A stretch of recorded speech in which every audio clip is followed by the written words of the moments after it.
Hello dear students, मैं ऋषभ आपका अपने यूट्यूब चैनल में स्वागत करता हूं। और हमने जो एक नई लेक्चर सीरीज शुरुआत की थी जिसमें हम पढ़ रहे थे फिजिकल ऑप्टिक्स और लेजर, उसके लेक्चर नंबर 3 में आपका स्वागत है। अभी तक हमने जो पढ़ा था पहली यूनिट इंटरफेरेंस के टॉपिक सुपरपोजिशन प्रिंसिपल को पढ़ा। और सुपरपोजिशन प्रिंसिपल से हम इंटेंसिटी के लिए डेरिवेशन कैसे कैलकुलेट कर सकते हैं वो हमने पढ़ा।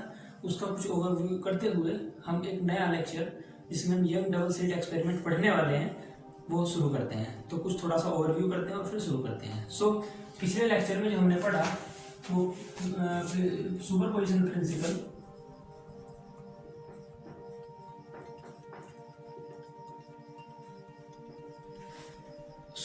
प्रिंसिपल में हमें ये बताया गया कि जब कोई दो वेव या दो से अधिक वेव मीडियम में चलती हैं और किसी बिंदु पर एक दूसरे को क्रॉस करती हैं या मिलती हैं या सुपरपोज करती हैं, तो वहां पर जो उनका रिजल्टेंट डिस्प्लेसमेंट है वो इंडिविजुअल वेव के डिस्प्लेसमेंट के वेक्टर सम के इक्वल होता है।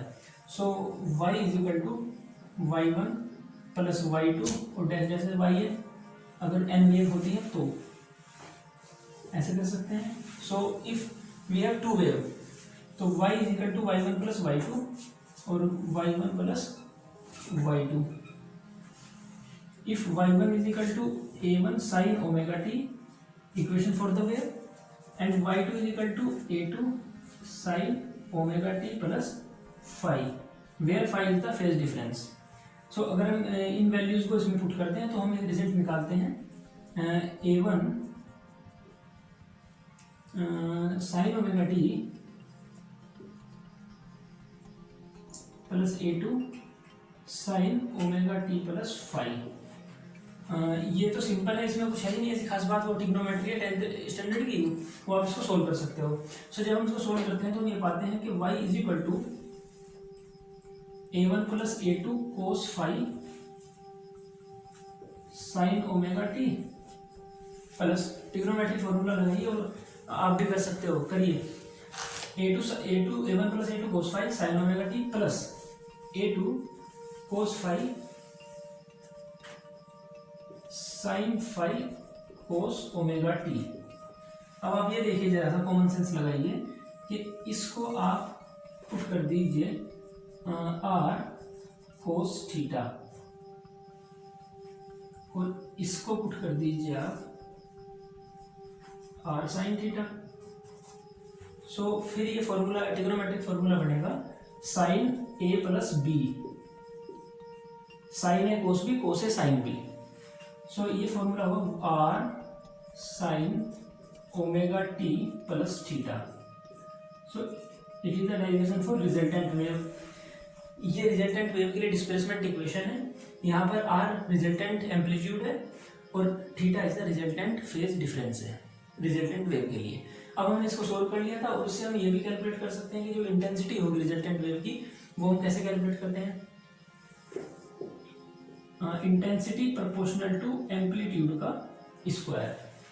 ओके, तो अभी R cos theta is equal to a1 plus a2 cos phi, r sine theta is equal to a2 sine phi.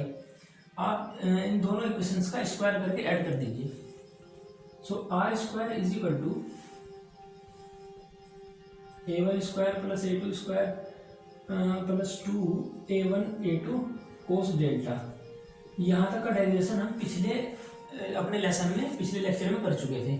So intensity I is equal to I one proportional to a1 का square और I2 proportional to a2 का square और I proportional to r square. So put the values I1 plus I2 plus 2 under root I1 under root I2 और cos phi.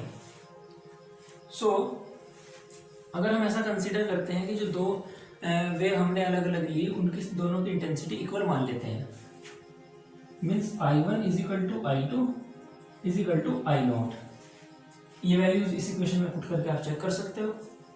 So I is equal to I0 plus I0 plus 2 under root I0 is I0, तो 2I0 cos phi.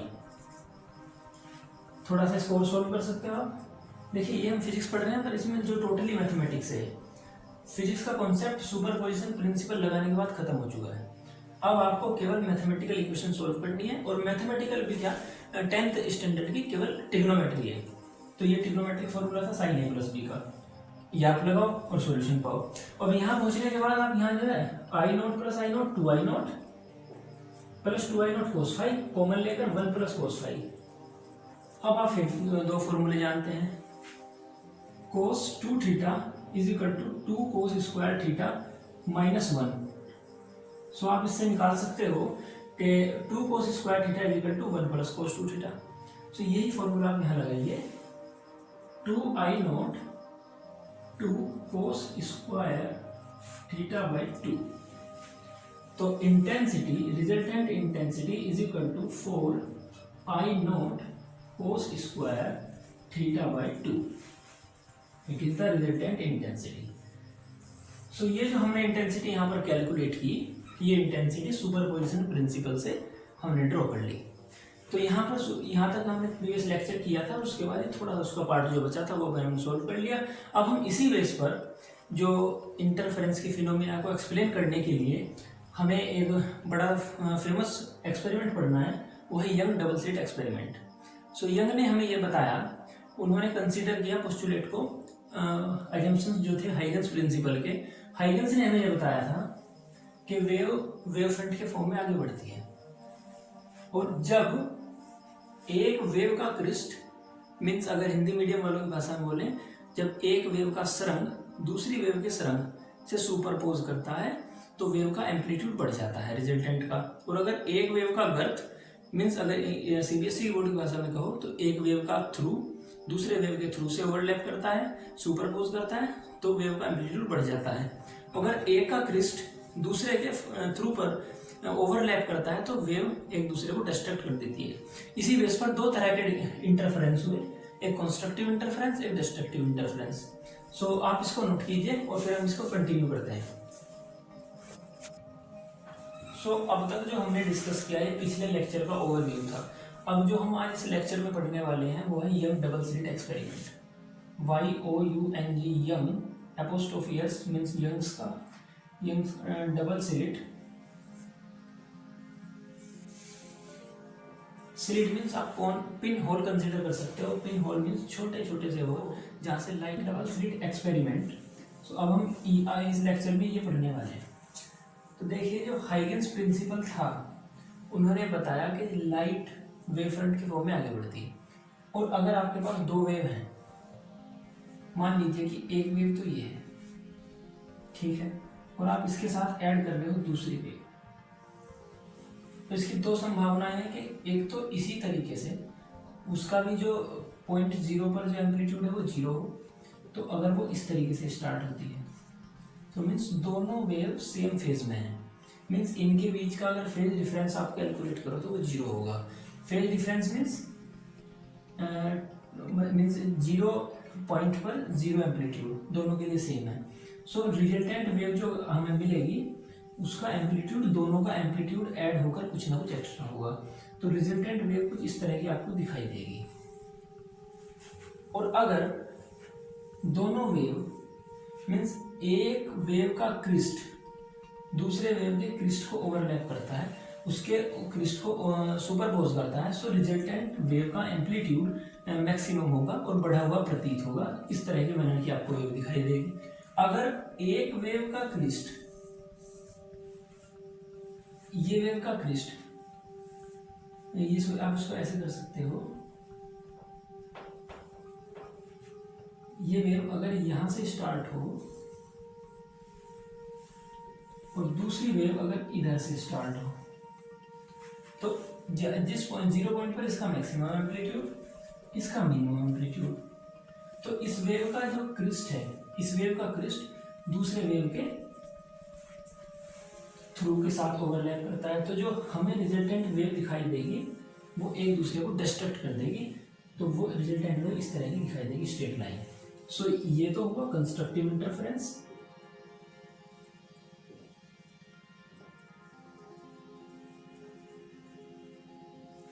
और ये हुआ destructive. नाश ही हो गया ना, बिल्कुल खत्म हो गया काम, तो कुछ बचा ही नहीं, तो इसलिए डिस्ट्रक्टिव इंटरफेरेंस। कंस्ट्रक्टिव का मतलब कुछ कंस्ट्रक्शन हुआ, जो पहले से था उसमें कुछ ना कुछ इंप्रूवमेंट हुआ, बढ़ा, कुछ ज़्यादा एक्स्ट्रा हुआ, तो इसलिए ये कंस्ट्रक्टिव इंटरफेरेंस, ये डिस्ट्रक्टिव इंटरफेरेंस।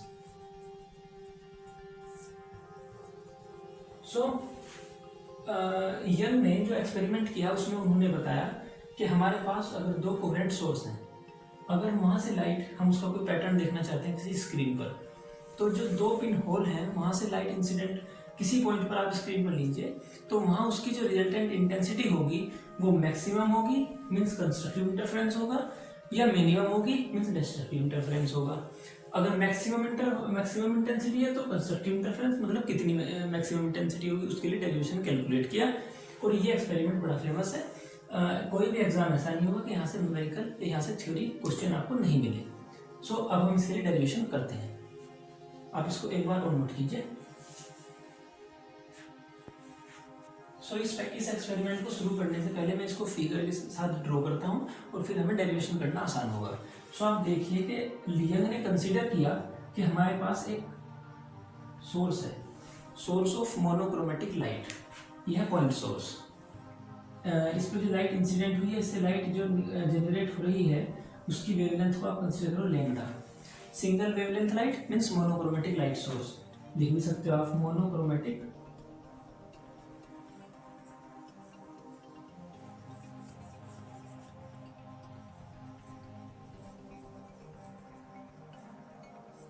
Light source. सो आप इससे कुछ डिस्टेंस पर दो स्लिट कंसीडर कीजिए।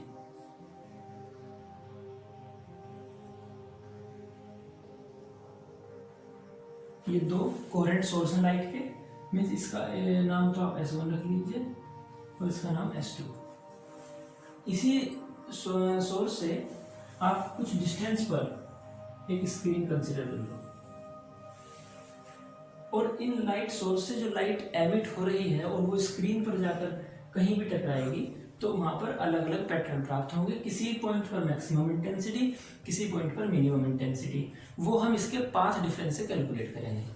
तो सपोज करो कि स्क्रीन पर कोई पॉइंट P है और हम P पर इन सोर्स के द्वारा पैटर्न देखना चाहते हैं, वो कैसा पैटर्न है और उसकी फ्रिंज विड्थ कितनी है और उसकी डिस्टेंस कितनी है।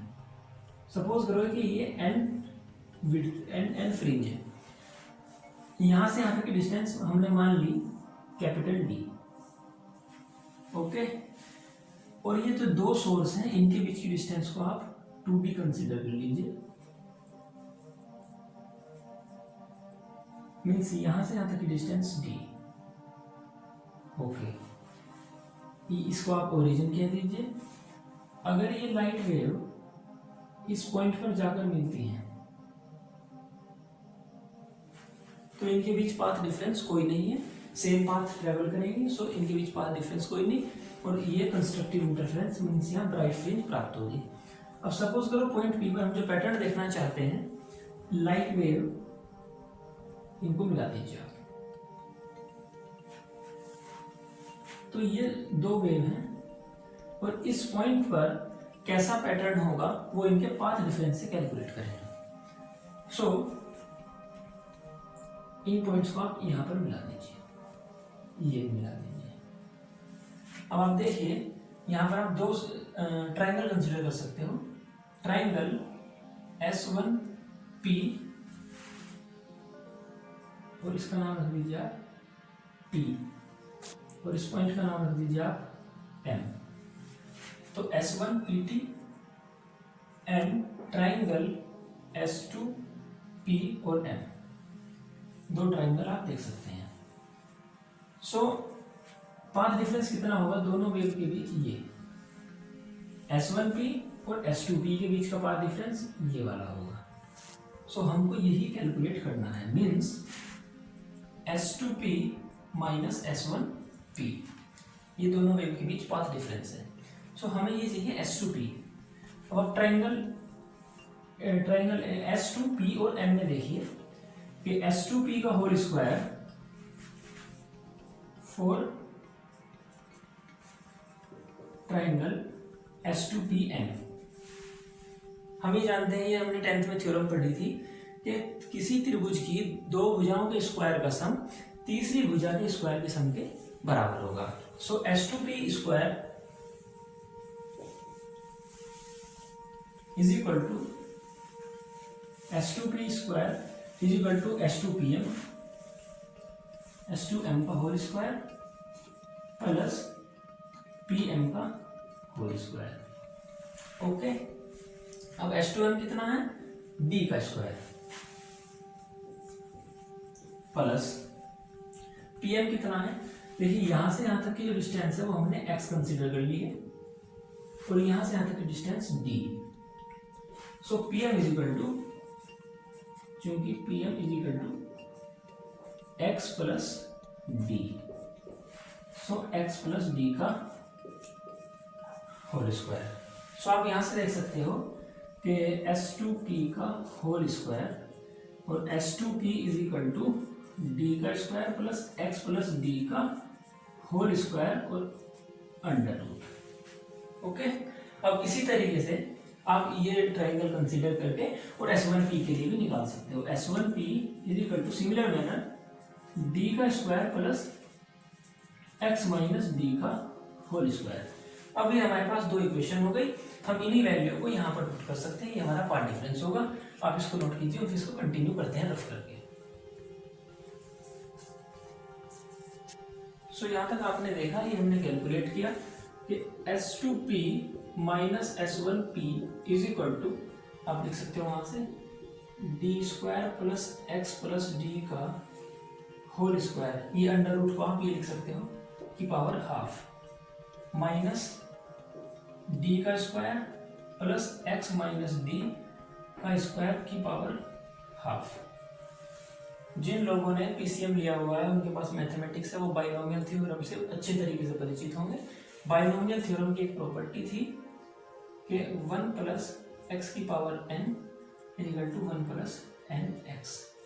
अगर x की वैल्यू, n की वैल्यू और x की वैल्यू बहुत मिनिमम होती थी तो 1 प्लस एन एक्स के बोल देते थे उसको। सो आप यहाँ से डी स्क्वायर अगर कॉमन ले लें तो डी स्क्वायर की power 1/2 into under root 1 plus x plus d over D का स्क्वायर और उसकी पावर हाफ। इसी तरीके से माइनस डी स्क्वायर की power half 1 plus x minus d over D का होल स्क्वायर की पावर हाफ। ओके, अब डी 1 प्लस, इस प्रॉपर्टी से 1 प्लस एक्स की पावर n 1 प्लस एक्स की पावर n, सो हम इसको लिख सकते हैं 1 plus 1/2 into x plus D का होल स्क्वायर ओवर डी का square minus D 1 plus x minus D का square over D square into 1/2। अब अगर इसको आप इसमें सब्ट्रैक्ट करते हैं सो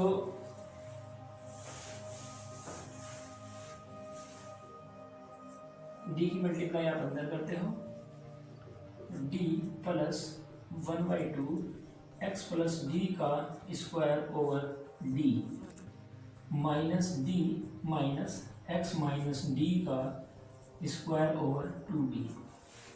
आई होप ये कैलकुलेशन आप कर पाए होंगे। अब हम इसको जब कैंसिल करते हैं तो हमारे पास बचता है ये, और x प्लस डी का whole square minus x minus D का whole square over 2d।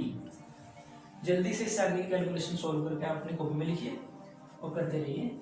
Is equal to 2x d over 4x d over 2d।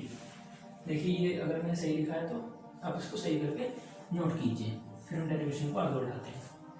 Note कीजिए। सो ये आपने यहाँ तक नोट किया, कैलकुलेशन भी कर ली होगी, आ भी गया होगा। सो हमने देखा कि पाथ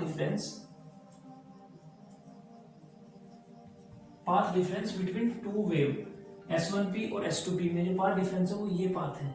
अगर ये पॉइंट ऊपर की ओर बढ़ जाएगा तो पाथ डिफरेंस और बढ़ जाएगा, पैटर्न अलग अलग कम इंटेंसिटी का होता चला जाएगा। So path difference is equal to 4xd over 2d means 2xd over d हो गया।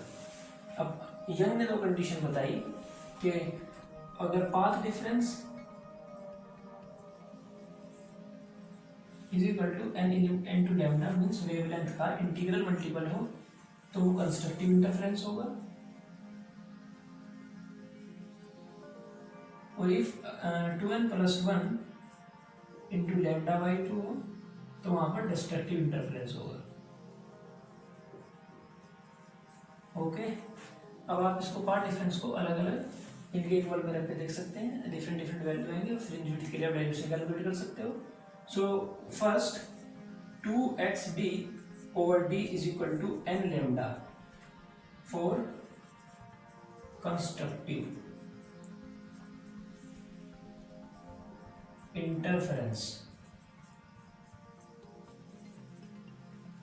Okay, so x is equal to n d lambda over 2d. It is the most important derivation. If nth fringe at the xn distance, then it is the position. अगर आप पहली fringe के लिए बात करते हो तो x1 is equal to D lambda over 2d, या नोट के लिए इसको x1 is equal to D lambda over 2d, x2 is equal to 2d lambda over 2d, x3 is equal to 3d lambda over 2d, और xn plus 1 is equal to n plus 1 d lambda over 2d। इसी तरीके से xn is equal to n d lambda over 2d। किसी की कोई भी दो consecutive fringe के बीच का डिफरेंस आप कर सकते हो xn plus 1 minus xn is equal to n plus 1 d lambda over 2d minus n d lambda over 2d is equal to d lambda over 2d। कोई भी दो कंसेक्यूटिव फ्रिंज के बीच का distance d lambda over 2d होगा। तो ये है फॉर कंस्ट्रक्टिव इंटरफेरेंस। इसी तरीके से आप डिस्ट्रक्टिव इंटरफेरेंस के लिए जब इसको कैलकुलेट करोगे, ये आपके लिए होमवर्क है, इसको आप कर सकते हो। 2xd over d is equal to 2n plus 1 into lambda by 2, x is equal to 2n plus 1 lambda d over 2d। आगे लिखते हैं, आगे xn is equal to 2n plus 1 d lambda over 4d। Consecutive fringe के लिए आप निकालिए और फिर सब्ट्रैक्ट करके देखेंगे तो आप सेम पार्ट डिफरेंस होगा फॉर कंस्ट्रक्टिव इंटरफेरेंस और फॉर डिस्ट्रक्टिव इंटरफेरेंस। दो फ्रिंज के बीच का गैप भी इतना होगा, स्क्रीनशॉट लीजिए। So for destructive interference x is equal to 2n plus 1 d lambda over 4d, xn is equal to और xn minus 1 is equal to 2n minus 1 plus 1 into d lambda over 2d 4d। तो जो आप इसको xn में से xn minus 1 को subtract करोगे तो आप पाओगे कि 2n plus 1 minus 2n minus 2 plus 1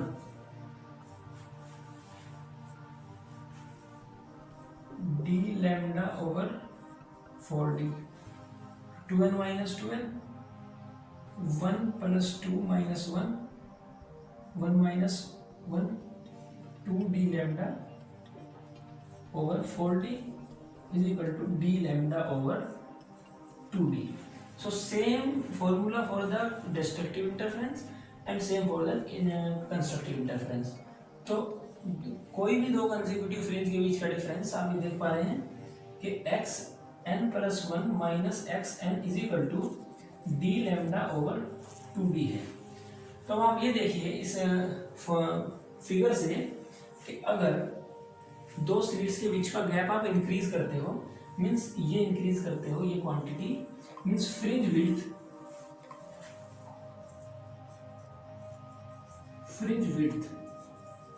this is the formula for fringe width is equal to D lambda over 2d। So fringe width represented by beta, तो beta is equal to D lambda over 2d। 2d is the distance between two slit. So अगर आपने दो slit के बीच का gap increase किया, means दो slit बहुत दूर दूर रख दी, सो ये क्वांटिटी, ये नंबर इंक्रीज होगा।